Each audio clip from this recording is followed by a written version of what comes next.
សួស្តីបងប្អូនសិស្សនិស្សិតទាំងអស់គ្នាថ្ងៃនេះជួបជាមួយគ្រូសាស្ត្រជាថ្មីម្ដងទៀតហើយក្នុងវីដេអូឃ្លីបថ្ងៃនេះគ្រូមានគោលបំណងក្នុងការចែករំលែកនៅ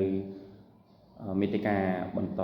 ទៀតដែលជាមាតិកាចុងក្រោយនៅក្នុងមេរៀនទី3ស្ដីអំពីល្បិចទូទៅនៃគំនិតដែលមាតិកាទី3នេះគឺគេនិយាយអំពីពុទ្ធិតើបងប្អូនធ្លាប់សិក្សាអំពីបញ្ញាពុទ្ធិនេះកន្លងមកដែរឬទេថាតើពុទ្ធិមានអត្ថន័យយ៉ាងដូចម្ដេចហើយបែបផ្សេងៗនៃពុទ្ធិឬក៏ពុទ្ធិត្រូវបានលោកអ្នកប្រាជ្ញបែងចែកជាប៉ុន្មានប្រភេទអញ្ចឹងសូមតាមដានខ្លឹមសារនិងអត្ថន័យនេះទាំងអស់គ្នាជាមួយគ្រូហើយបើសិនបងប្អូនជាសិស្សនិស្សិតដែលសិក្សាអំពីថ្នាក់ទី12សិលធម៌ពលរដ្ឋសូមបងប្អូនបើកសៀវភៅសិលធម៌ពលរដ្ឋត្រង់ទំព័រទី16ដែលស្ដីអំពីមាតិកាទី7នេះតែម្ដងអញ្ចឹងសូមតាមដានជាមួយគ្រូទាំងអស់គ្នាអញ្ចឹងបើយើងយោងតាមខ្លឹមសារនៃសៀវភៅរបស់យើងពាក្យថាពុទ្ធិគឺសំដៅទៅលើចំណេះដឹងទូទៅរបស់មនុស្សសម្រួលនៃឲ្យស្រួលស្ដាប់ពុទ្ធិជាចំណេះដឹងទូទៅរបស់មនុស្សឬយើងអាចសម្រួលនៃឲ្យស្រួលកាន់តែស្រួលស្ដាប់ទៀតពុទ្ធិគឺចំណេះដឹង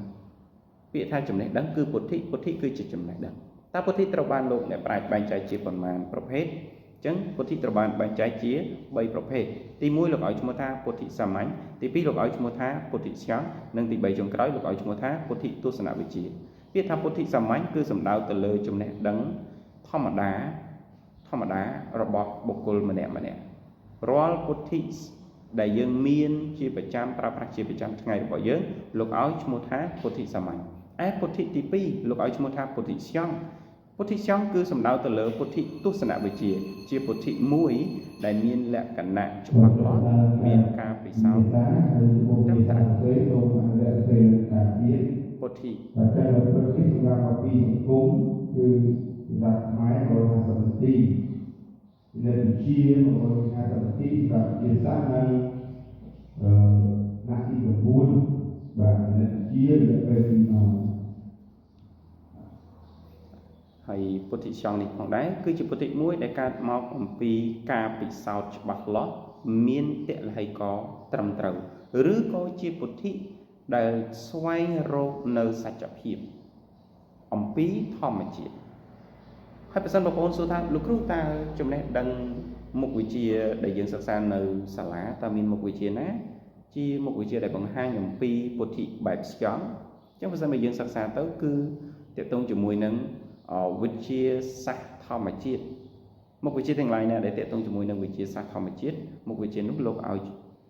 កចាត់ចូលជាប្រភេទនៃពុទ្ធិសង្ឃตัวយ៉ាងដូចជាគណិតវិទ្យារូបវិទ្យាគីមីវិទ្យាជីវវិទ្យាផែនដីវិទ្យាមុខវិជ្ជាទាំងអស់នោះគឺជាមុខវិជ្ជាតម្រង់ទិសឆ្ពោះទៅរកពុទ្ធិសង្ឃឬក៏ឆ្ពោះទៅរកពុទ្ធិវិទ្យាសាស្ត្រនឹងឯងរីឯពុទ្ធិចុងក្រោយគឺលោកឲ្យឈ្មោះថាពុទ្ធិទស្សនវិជ្ជានេះលោកបានឲ្យខ្លឹមសារពិសេសម្យ៉ាងថាជាពុទ្ធិដែលកើតឡើងអំពីការត្រេះរិះពិចារណាកើតពីការវិភាគឬក៏ជាពុទ្ធិសញ្ញោគដែលមានលក្ខណៈជ្រាលជ្រៅជាងពុទ្ធិសាមញ្ញនិងពុទ្ធិស្យងបាទហេតុអ្វីបានលោកឲ្យបែបហ្នឹងនេះលោកបន្តទៀតថាព្រោះពុទ្ធិទស្សនវិជ្ជាជាអ្នកវាយតម្លៃនិងតម្រង់ទិសពិចារណាពីអ្វីដែលស្យងរកមិនឃើញមានន័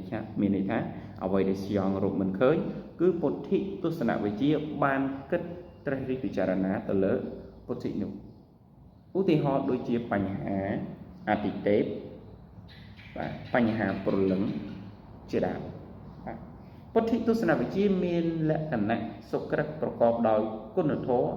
និងតម្លៃខាងសិលវិជ្ជានេះត្រង់ចំណុចនេះហើយជាចំណុចខ្លឹមសារគោលនៃពុទ្ធិទស្សនវិជ្ជានឹងមានន័យថាពុទ្ធិទស្សនវិជ្ជាគឺជាពុទ្ធិមួយដែ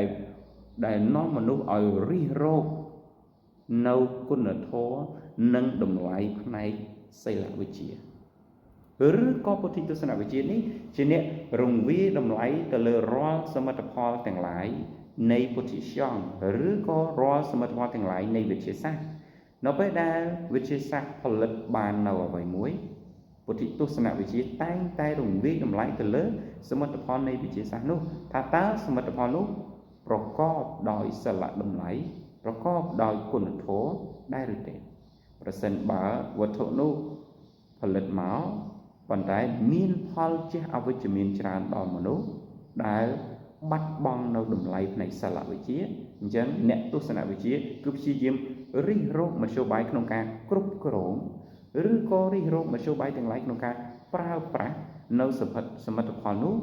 សមិទ្ធផលនៃវិទ្យាសាស្ត្រនោះឲ្យប្រកបទៅដោយតម្លៃត្រង់នេះហើយដែលបញ្ជាក់ថាពុទ្ធិទស្សនវិជ្ជាជាពុទ្ធិមួយដែលជ្រាលជ្រៅជាងពុទ្ធិសាមញ្ញនិងពុទ្ធិស្យំព្រោះចរិតលក្ខណៈនៃពុទ្ធិទស្សនវិជ្ជាគឺជាអ្នកវិភាគត្រេះរិះពិចារណាស្វែងរកហេតុនិងផលហើយដឹកនាំជីវិតឆ្ពោះទៅរកសិលតម្លៃដូច្នេះសរុបសេចក្តីមកវិញគ្រូចង់បញ្យល់ក្នុងខ្លឹមសារគោលថ្ងៃនេះគ្រូគ្រាន់តែចង់បញ្ជាក់ថាពាក្យថាពុទ្ធិគឺសំដៅទៅលើចំណេះដឹងទូទៅរបស់មនុស្សដែលពុទ្ធិនេះត្រូវបានលោកអ្នកប្រាជ្ញបែងចែកជា3សំខាន់ពោលគឺពុទ្ធិសាមញ្ញទី2គឺពុទ្ធិស្យំនិងទី3ចុងក្រោយគឺពុទ្ធិទស្សនវិជ្ជាពុទ្ធិសាមញ្ញគឺជាចំណេះដឹងទូទៅធម្មតារបស់មនុស្សដែលទាក់ទងជាមួយនឹងជីវិតរស់នៅប្រចាំថ្ងៃពុទ្ធិស្យំគឺជាចំណេះដឹងដែលទាក់ទងជាមួយនឹងវិទ្យាសាស្ត្រដែលមានការវិភាគមានការពិសោធន៍មានតល័យក៏ត្រឹមត្រូវនិងសិក្សាអំពីសច្ចធម៌នៅក្នុងធម្មជាតិឯពុទ្ធិទស្សនវិជ្ជាជាពុទ្ធិ